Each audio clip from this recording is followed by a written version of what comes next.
Al-Hadiya Asyara. Al-Hadiya Asyara utawi hadis kang nomor 11 iku an Ibni Mas'udin saking Ibni Mas'ud radhiyallahu an. Kala ngucap sapa Ibni Mas'ud, kala dawuh sapa Nabi sallallahu alaihi wasallam.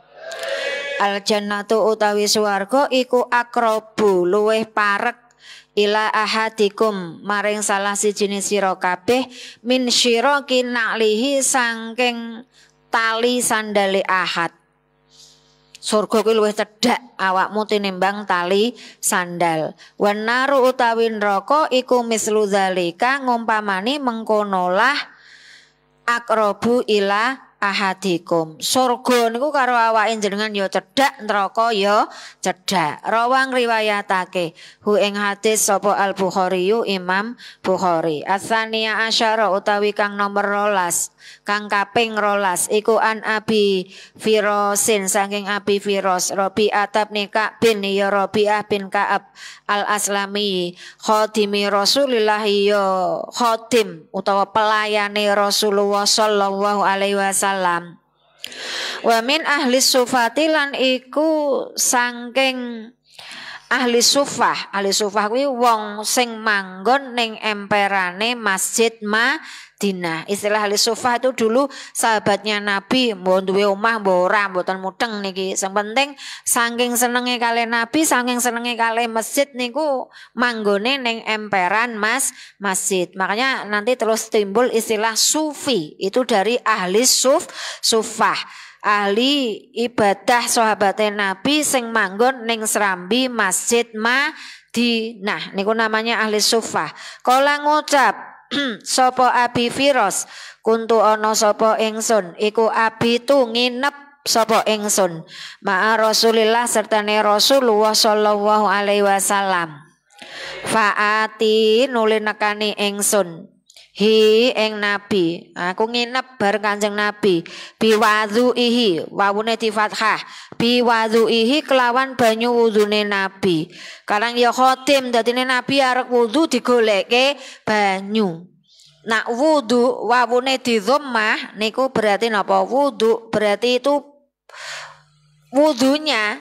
Tapi kalau wadu wawune fathah itu berarti air yang digunakan untuk berwudu. Mergo niki khodim mulakno ketika bersama Nabi niku pelayan. Nabi mawon wudune banyune carane dipedakke, diparake ning Kanjeng Nabi. Wa hajatihi lan kebutuhane Nabi. Kabeh kebutuhane Nabi diladeni. Ya dahare ya unjukane. Mungkin nak kesel ya dipijeti. Faqala nuli dawuh sapa Nabi sal nyuwuna sirani ing ingsun. Sal nyuwuna sirani ing ingsun. Khadime kuwi njaluk apa? Fakultu njaluk lho njaluk. Fakultu nuli ngucap sapa ingsun. As'alu nyuwun sapa ingsun.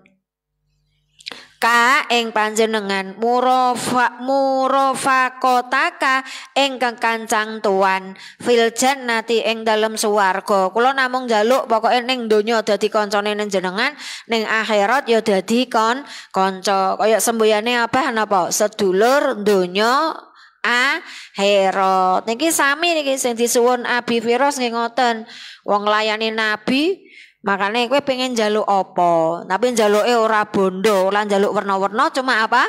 Pengen kumpul Nabi dunya tekan akhirat. Faqala nuli dawuh sapa Nabi, awa ghaira dzalika ana toh liyane mengkono lah murafaqataka. Liyane kuwi apa?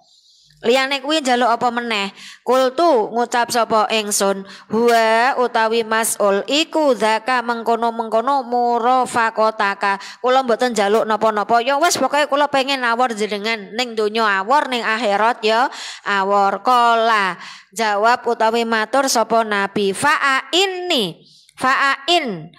nulungano sira ni ing ingsun ala nafsika ngalahake ing atase awak sira bikas roti sujudi kelawan ngake-ngakehake sujud. Maksudnya ya sregep salat gampang. Maksudnya nak Kowe pengen awor aku donya akhirat, rumuse gampang. Sregepo salat. Maksudnya ngakeh-ngakehke sujud kuwi yo ahli salat, ahli ngibadah. Rawang riwayatake hu ing hadis sapa Muslimun Imam Muslim as-salisa asyara utawi kang kaping 13 iku an Abi Abdillah saking Abi Abdillah wa yuqalu lan ucapake apa Abu Abdurrahman Saubana maula Rasulillah ya dadi budak pamerdekane Rasulullah sallallahu alaihi wasallam.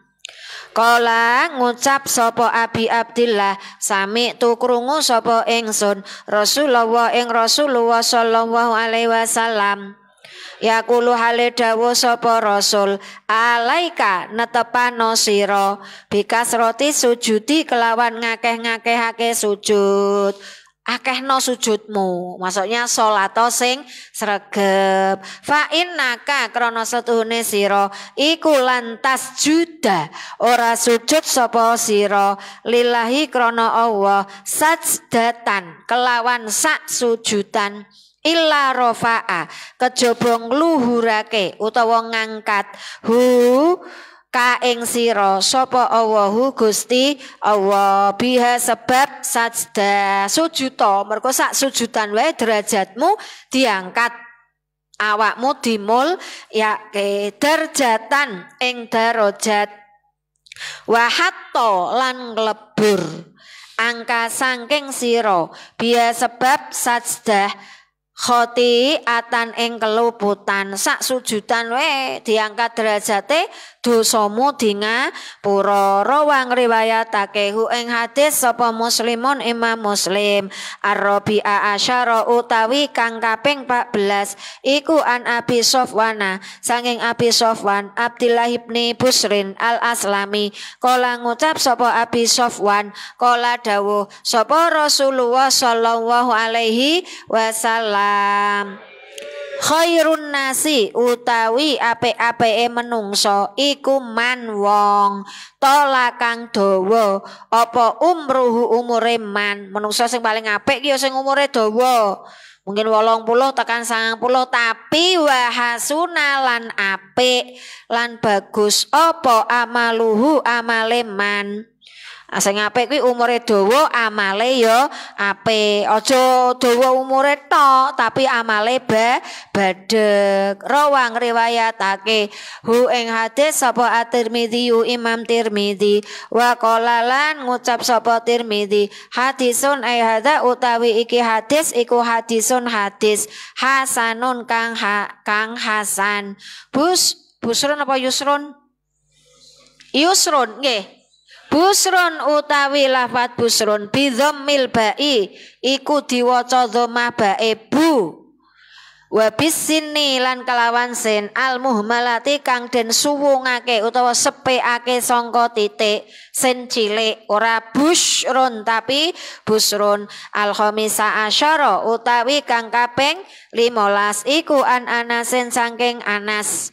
Kala ngucap sapa Anas roba lunga sapa ammi paman ingsun Anas bin Nadri ya Anas bin Nadhr radhiyallahu an kita libadrin saking ninggal perang Badar ora melu perang Badal faqala nuli ngucap sapa Anas ya Rasulullah ghibtu lunga ingsun Rib tulunga ingsun an awali kitalin saking awale perang kotal tu kang perang tua kotal ta kang perang tuan kan merangi tuan al musyrikina ing pira-pira wong musyrik la inillahu demi yakti lamun utawi Allah demi yakti lamun utawi Allah iku asyhada ngadzirake sapa Allah ni ing ingsun kita lal musyrikina ing merangi wong musyrik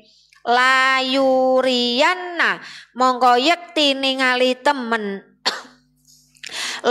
layurian namung yekti ningali temen sapa Allah Gusti Allah ma ing perkara asnau kang agawe ingsun ing ma falamma kana nuli ing dalem nalikane tinemu apa yaumu Uhudin perang Uhud ing kasyafa mongko kebuka utawa keplayu sapa al muslimuna pira-pira wong muslim faqala mongko ngucap sapa Anas Allahumma tadhiru ing Allahumma a'tadhiru Allahumma ya Allah a'tadhiru nyuwun a'tadhiru nyuwun ngapura ingsun ilaika maring Tuhan mimma saking dosa sona akang agawe ingsun ing ma sona akang agawe ing ma faile mburi sona akang agawe ing ma sapa haulai mengkono la sahabat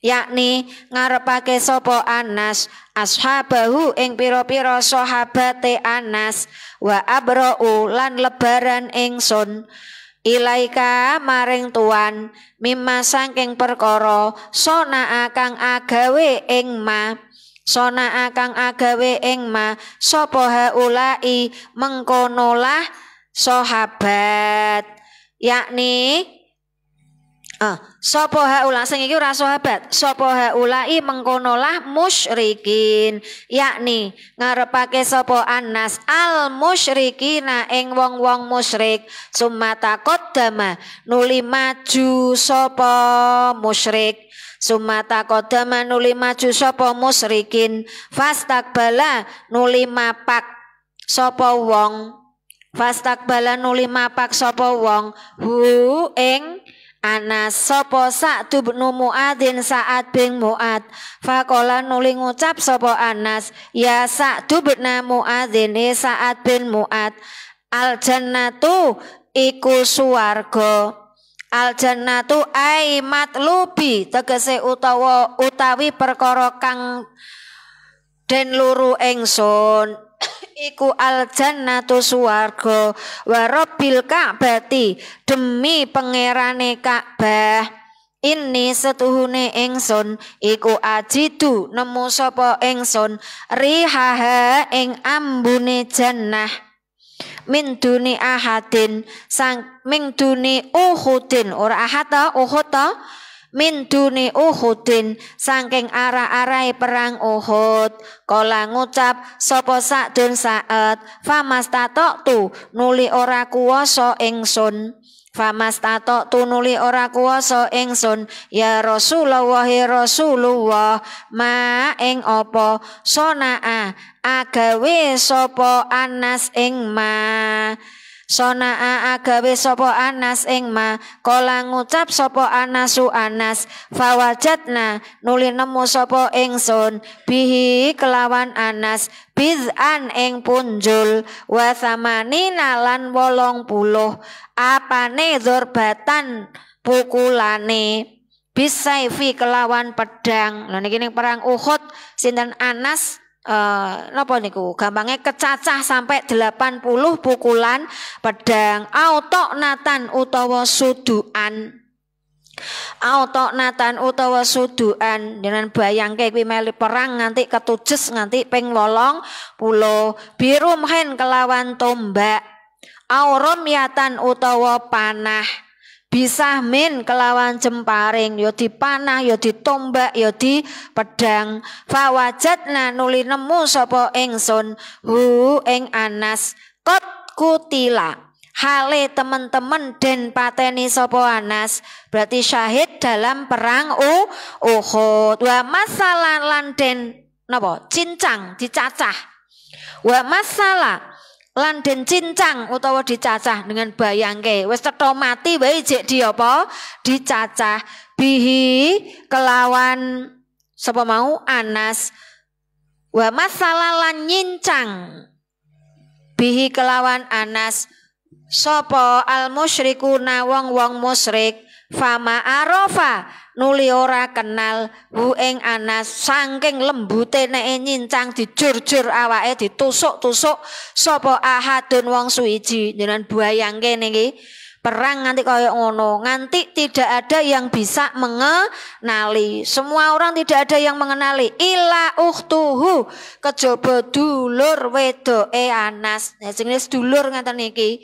Bibananihi kelawan pira-pira drijine Anas. Mati ning perang kaya ngono wis sampai ora ana rupane, tidak dikenali. Satu-satunya yang bisa mengenali saudara perempuannya. Dideloki sangka napa? Bentuk drijine. Kala ngucap sapa Anasun Anas, kunna ana sapa kita iku naro den weruhake ingsun an auna zunnu utawa nyono sapa kita anna hadhil ayata ing sak temene ikilah ayat iku nazalat temurun apa ayat fihi ing dalem Anas. Nanti ono ayat sing khusus Anas wa fi asbabihi lan ing dalem pira-pira wong kang madani Anas nyatane minal mukminina saking wong-wong mukmin rijalun utawi wong-wong lanang sodaku kang benerake sapa rijal ma ing perkara ahadu kang janji-janji sapa rijal Allah ing Allah alaihi ing atase nglakoni ma al ahzab ila akhiriha tumeka akhire ayat muttafaqun alaih qauluhu utawi dawuhe Anas layurian nawah ya lafat layurian nawah iku ruwiya den riwayatake bidhammil ya'i kelawan dhammah ya'i wa kasrir ra'i lan kasroh ra'i au layud hironna tegese mertelaake temen au ailayud hironna tegese mertelaake temen sapa Allahu Gusti Allah zalika ing mengkono-mengkono sonaahu minal jihad fisabilillah zalika ing mengkono-mengkono sonau linnasi maring menungso waruwiyalan den riwayatake apa qauluhu bi fatshiha kelawan fathah bi fathihima kelawan fathae bak karo ra wa maknahu utawi maknane qauluhu iku zahirun jelas wa utawi Allah iku a'lamu luweh ngerti sapa Allah. Jane kurang 2 hadis tapi dawa pun diteruske benjing nggih. Wallahu a'lam.